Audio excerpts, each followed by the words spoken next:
on the two houses of Israel. And what I'm going to do in this episode is I'm going to try to go through some of the main parabolic archetypes on the two houses that the prophets have used. Is all over the Old Testament and the New Testament. Again, to prove my point that we are the people that are confused and have a misunderstood doctrine. Our prophets did not. And once we clear this up and straighten this up, I think that the highway home is going to get very straight, and we are going to be able to run quite rapidly to the finish line. Let me just start again saying the last video, and each one is building. It's important to just, start at the beginning of this new series.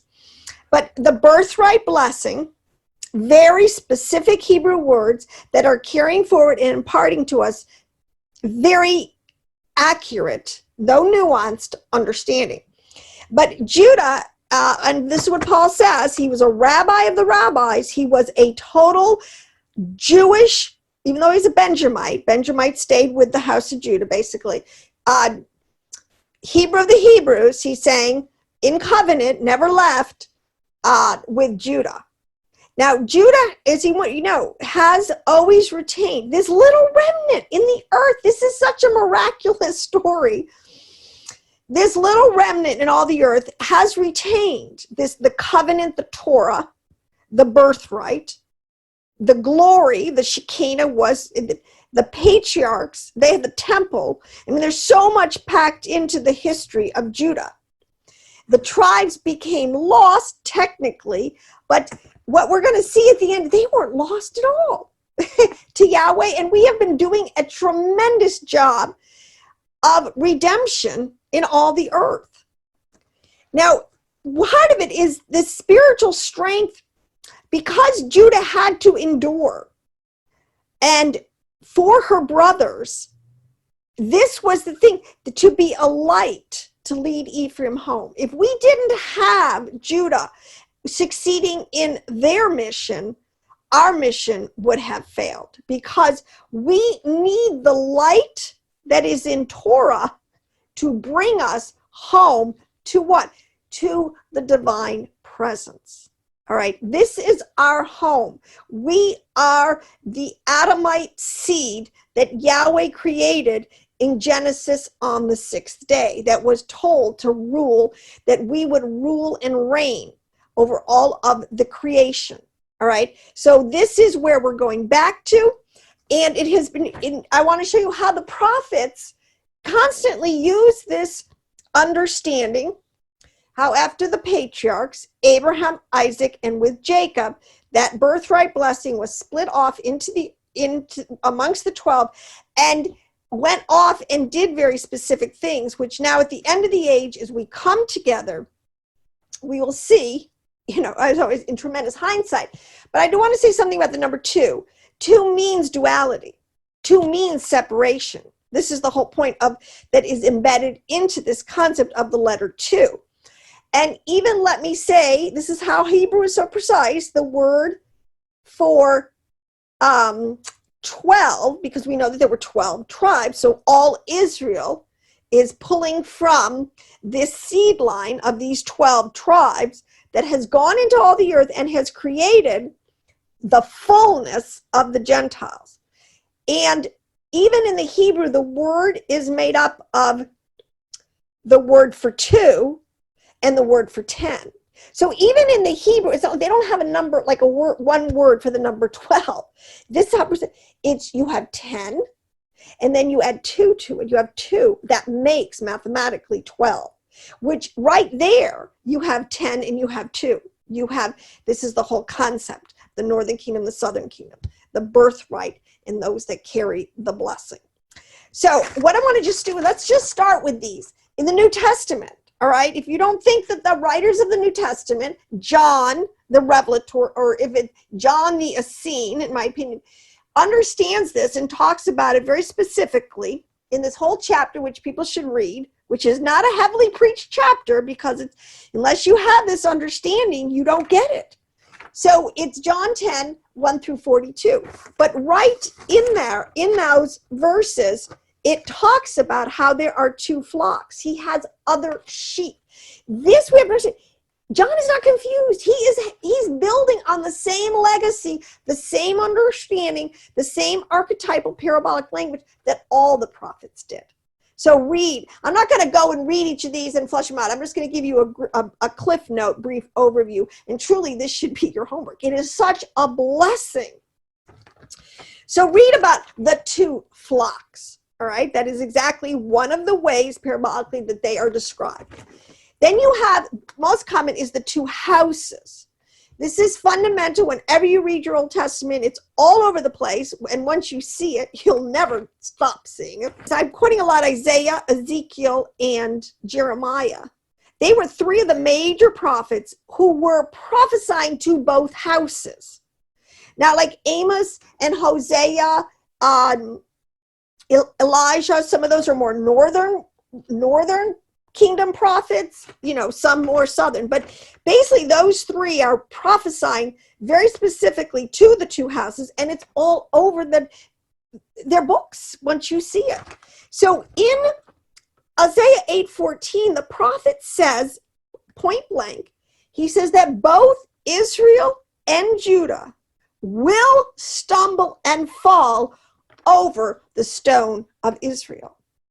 See, we always want Ephraimites, we always think, oh, Judah's the only one who stumbled over the stone of Israel. Well, no, according to Isaiah, that is not true. Both houses. We are stumbling tremendously today, Ephraimite, Gentile Christian, because you're full of idols. You don't even understand today. The Gentile Jesus with a J is about as far removed in many aspects from the Jewish Messiah, the Davidic prince that Yeshua HaMashiach was, the Messiah of Joseph, all right? So both houses have stumbled and fallen over this, quote unquote, the stone, who is a code word for the Mashiach of Israel. Now in Jeremiah 31:33, again, get familiar with these. It's a great verse, and it says, in that the days are coming when Yahweh will cut a new covenant with the house of Israel and the house of Judah. So we think that the new covenant was only for the Christians, this new group that comes out of the Melo HaGoyim. No, both houses will be renewed in their covenant by the time this thing is wrapped up. And that has a lot to do with Zechariah and some of the other prophecies related to that. So two house is huge, and I would suggest just doing a Google search or a Bible study app. Everybody has them. Put in house of Judah. Look at all of the put in house of Ephraim. And I've said in many videos, Ephraim, the words used most of the time by the prophets breaking down these two houses usually is house of Joseph, house of Ephraim, house of Israel. Those are all words that will go to describe the northern kingdom, or Samaria, or sometimes just Ephraim alone. Those really words all apply to the northern kingdom. Judah is usually referred to as the house of Judah, or a lot of times, and central to the story, is the house of David, or the inhabitants of Jerusalem. All right? And I just want to say one quick thing. This is how precise the word is. I mean, it amazes me. I was saying this. When the northern kingdom was exiled from the land, excommunicated, divorced, whatever, there were in three waves. It didn't happen all at once. It happened over a period of years. The first wave was the tribes up in the northern part near Galilee of the land of Naphtali and Zebulun. They were the first to go into exile, followed by Reuben and Gad, and then finally down, Samaria went. But when Yeshua came, Messiah ben Joseph, this is what's so interesting. When he starts his ministry, if you read it, where he goes up to northern Galilee. He starts his ministry in this exact tribal land, the tribe of Naphtali and Zebulun. So this is, even in the restoration, he's starting again with the first wave that was dispersed, and he's working his way in salvation. I mean, I just think that's amazing. The word, like I said, is so precise. You can't make this stuff up. It's not arbitrary. I mean, that's what I mean. Yeshua knew exactly what he was doing. All right. He went to these scenes. That's why he says he went to Nazareth, which is, if you study it, Nazareth was in a northern Essene habitation area. It was a camp. It was a place that the northern Essenes migrated to and from in the northern kingdom area. All right. Now, let's keep going on here, though. But in Jeremiah 31:31, if I didn't say it, it talks very clearly about how two houses, both houses, it mentions right there in the verse, house of Israel and house of Joseph, or house of Judah, will be coming into a new covenant. Now, the next one, Ezekiel, two nations it's referred to. All right. Again, over and over, two nations, two kingdoms. But in this one, there's a very interesting nuance in Ezekiel 35:10. It talks about Ezekiel gives a prophecy against Mount Seir. See, now this is what I say. It doesn't behoove you if you want understanding. If you're reading for wisdom and understanding, it does not behoove you to just gloss over these, like, oh, Mount Seir, like, okay, whatever. It's some old mountain in the Old Testament and Israel. No, it's an archetype. It's loaded with soul level understanding. So the Edomites is a word called, the Edomites are from Esau. That's that bloodline. Esau, we know, I told you before, in the deep soul levels, is a code word for the demonic side, or let's just call it the carnal, the worldly, those who are interested in the things of this world and do not want the spiritual inheritance. That's not what they're living for. That's what Esau's problem was. All right. So it always, people, the carnal, the lustful, this is why Edomites and Esau, there's a lot packed into that archetype. All right. But it says that they harbor in Seir, Mount Seir, actually, is because Seir was the capital of the kingdom of Edom that was, birthed all the line of Esau.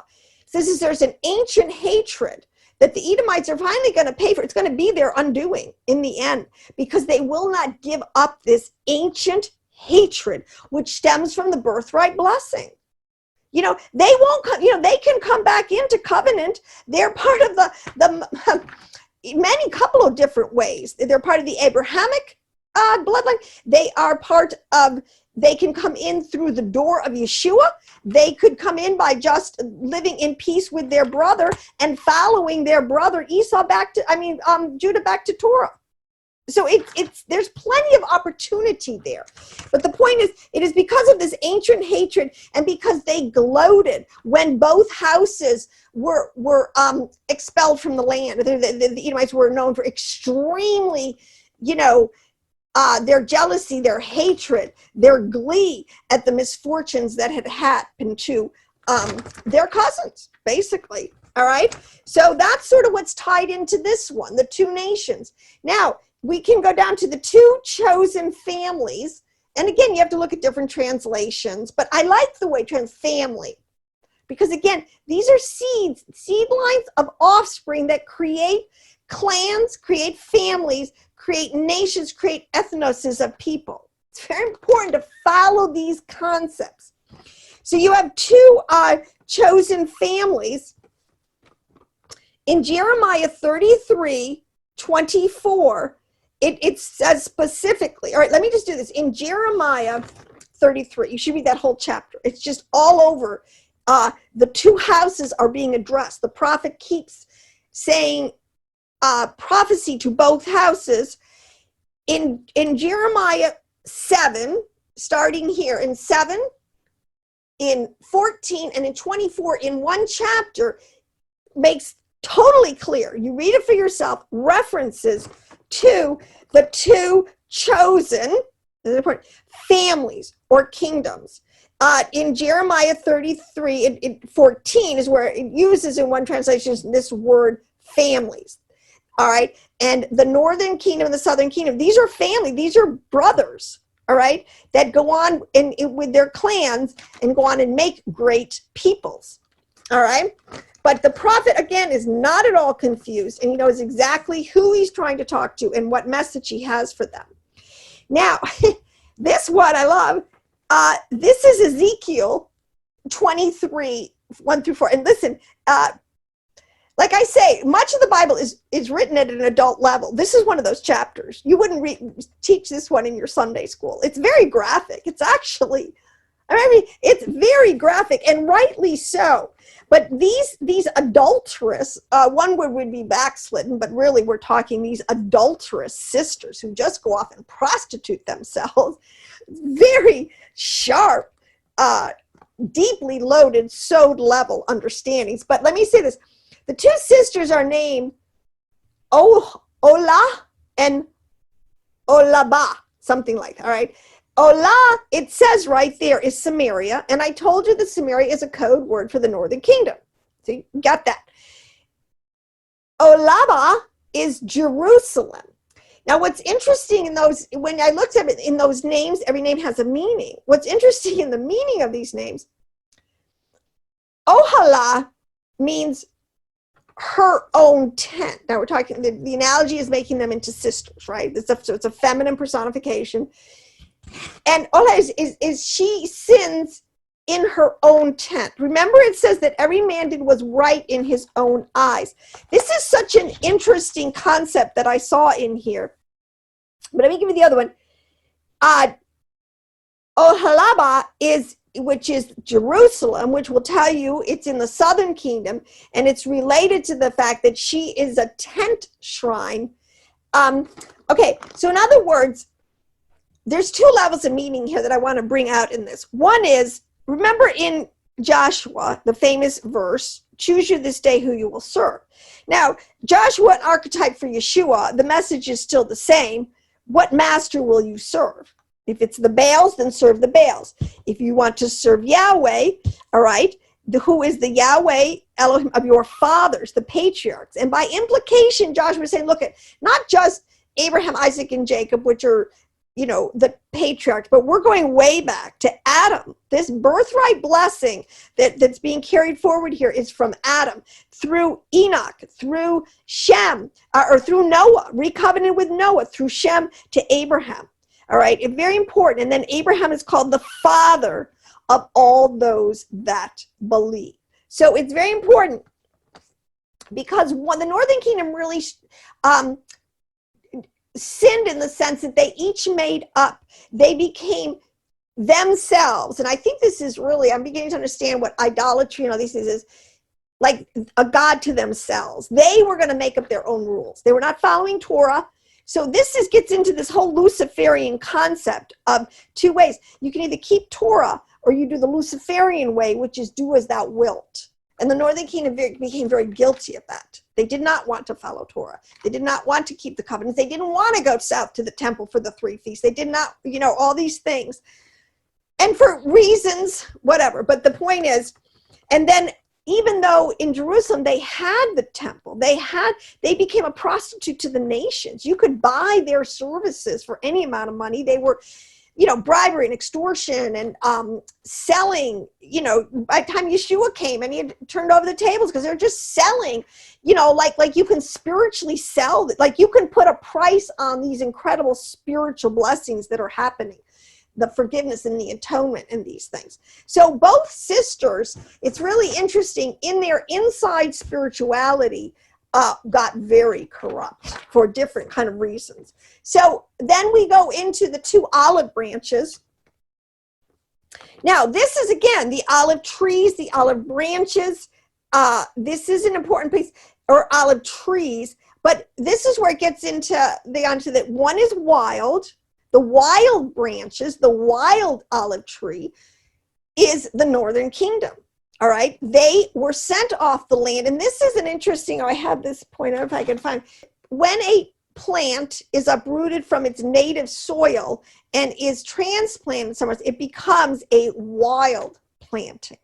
So this is why because they were uprooted from their natural, where they were supposed to bloom, and they went somewhere else, they became a wild branch, a wild tree, a wild vine. Meanwhile, Judah is the cultivated one. They always stayed in the house. They never, even though they were uprooted from the land in the 70 years, they came back to the land until they were totally exiled in 70 AD. But they're the cultivated tree or branch.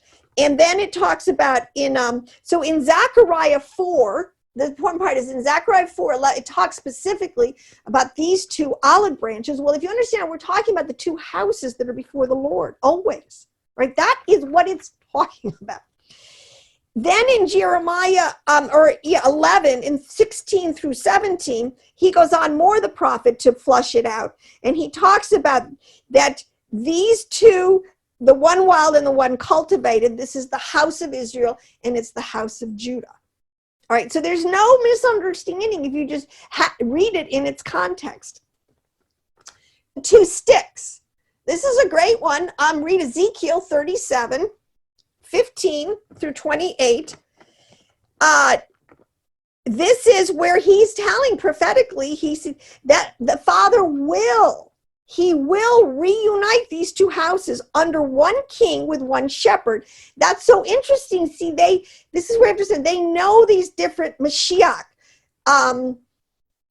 incarnations. All right. The one king would be Messiah ben David, obviously. Shepherd would be Messiah ben Joseph. Messiah ben Joseph, of course, the archetype for the nations that have the blessing. He is the bread to sustain them during that tremendous time of famine.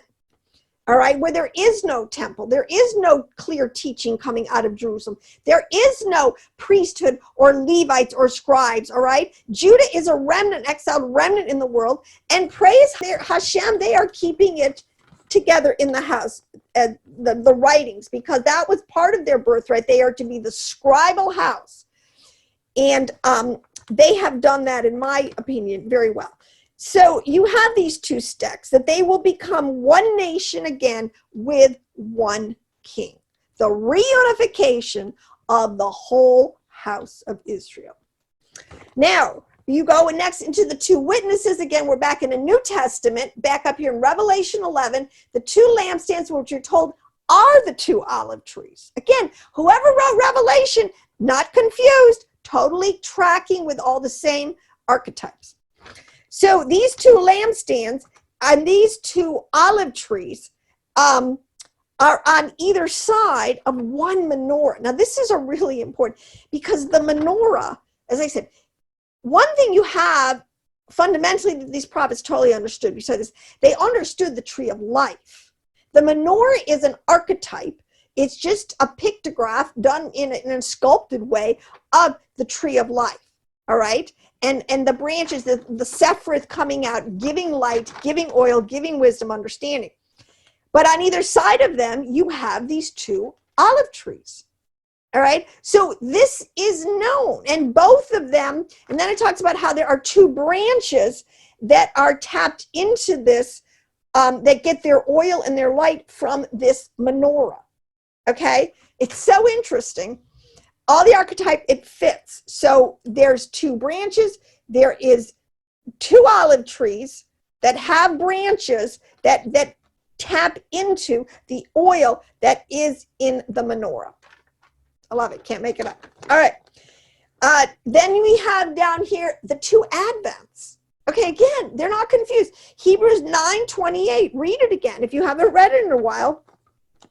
There are two advents of Mashiach. One to take away sins. The second one is to bring salvation. Well, in that sense, we're not talking about the salvation that was run through, the Messiah who took away sins. We're talking about a resurrection. We're talking about the final, there will be a final salvation, a reunification and a salvation that will actually, at its culmination, and this is what it's called, the standing up, where the faithful, whoever the elect, the remnant, or what the believers that is in all Israel, will receive a new body and an eternal life. They will receive lachaim, which is the life of Mashiach, life in them, which will enable them for eternal life. So that is what is promised in the two incarnations of Mashiach, culminating in this standing up. We Christian would call it a resurrection. All right, and then you have the two cherubim. Okay, now this is a very sod level understanding, because actually the two cherubim put on either side on top of the ark, facing each other. They're put on the Ark of the Covenant. But Yahweh says that this is where he will meet with the two houses.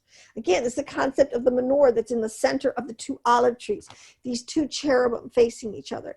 Yahweh will meet them in the middle. That's exactly what he says.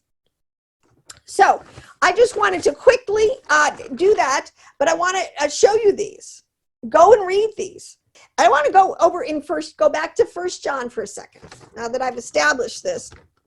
In John chapter 10, he talks about two sheepfolds. All right, this is like two flocks.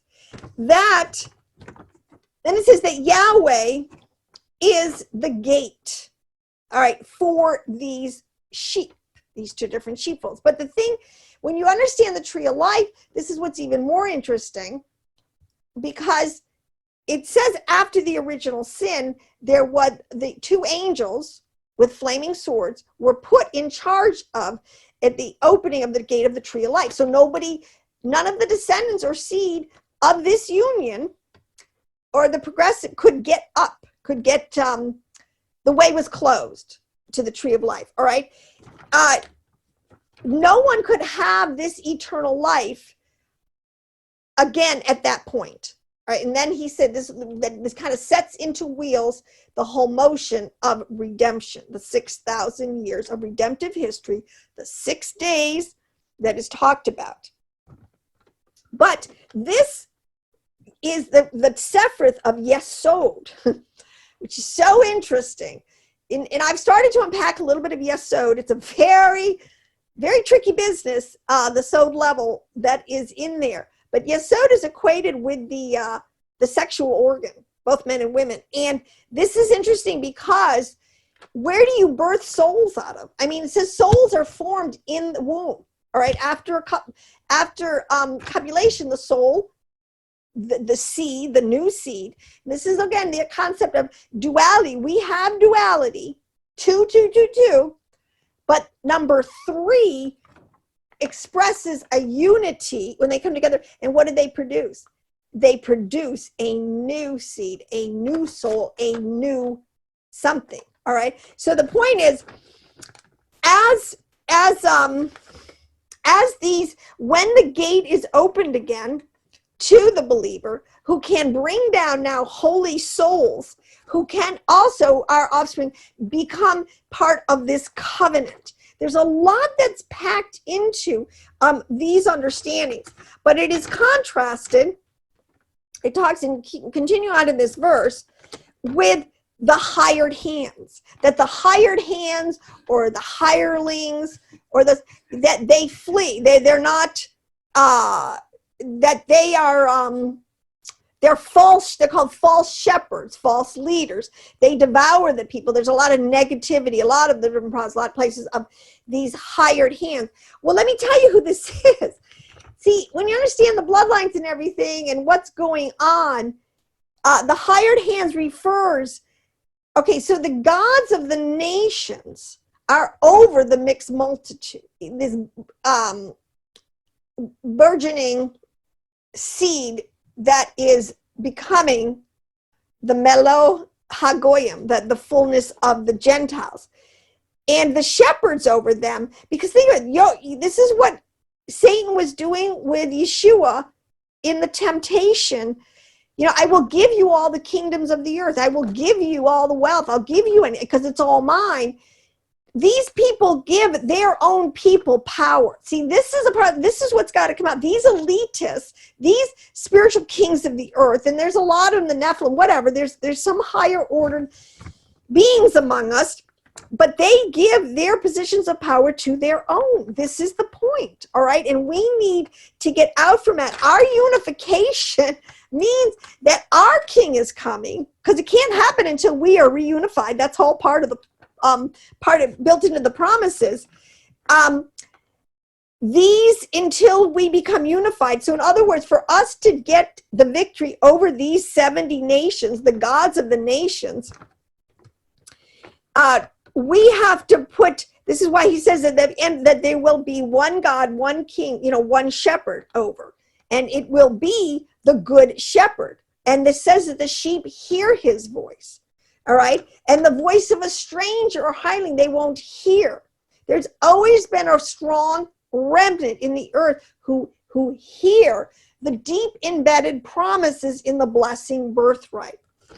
Now in Isaiah 9:6, it talks about, see, this good shepherd, this is what I'm saying, the Jesus of the Gentiles, you guys, he's just not big enough. He's not who he really is. You don't have the understanding. This is Hashem. This is the name. This is Yod He Vav, the Tetragrammaton. This is Zer Anpin. This is the Vav in the name. All right. This is the wonderful counselor, the Prince of Peace, the everlasting Father. This is the fullness of the seven spirits, the fullness of the Godhead that is ultimately going to rule and reign over all the nations. All right. With the elect remnant from these both groups, both houses. So Joseph, he's the archetype of the bread that he feeds the nations during the 2 days of they call the footsteps of the Mashiach, all right, until the return of the king. Another little interesting tidbit is it says Isaiah 9:21, it talks about, Yeshua said it. He said, hey, the history going forward these 2 days is going to be brother against brother, not much different than it was before. If you read your Old Testament, Isaiah 9:21, it talks about how Ephraim and Manasseh, the northern kingdom, will war. Together they shall take a stand against their brother Judah. And that's been going on. And that's something we have to get eyes wide open so we stop doing that, because a house divided can't stand. And the reason I'm so hepped on this right now is because I am trying to equip the elect with enough understanding so that as we come into the restoration of all things, the very next step is going to be disclosure. The wars of Gog and Magog, these spirits coming out into the open, and we will be fighting, believe me, not each other. We are going to be putting down the rebellious, wicked angels, wicked men, everything there. So there's in wicked entities, there's a lot at stake here. So you really need to understand, get wisdom and get understanding so that you can stand, and having done all, you can stand in the day of battle. So, and again, to reiterate in John 10:14, the promise is that there will be one flock and one shepherd who is the Son of God. Now, he has many different titles, Son of Man, but Son of God is a code word for Tiferet, the Sefiroth of Tiferet, which is the hub of the wheel of the Godhead of Zeranpin. There's no accident here. Our prophets operate on an extremely high level of wisdom and understanding. And I behoove any elect that we can have the same, because the Spirit has been poured out on all flesh. Praise Hashem.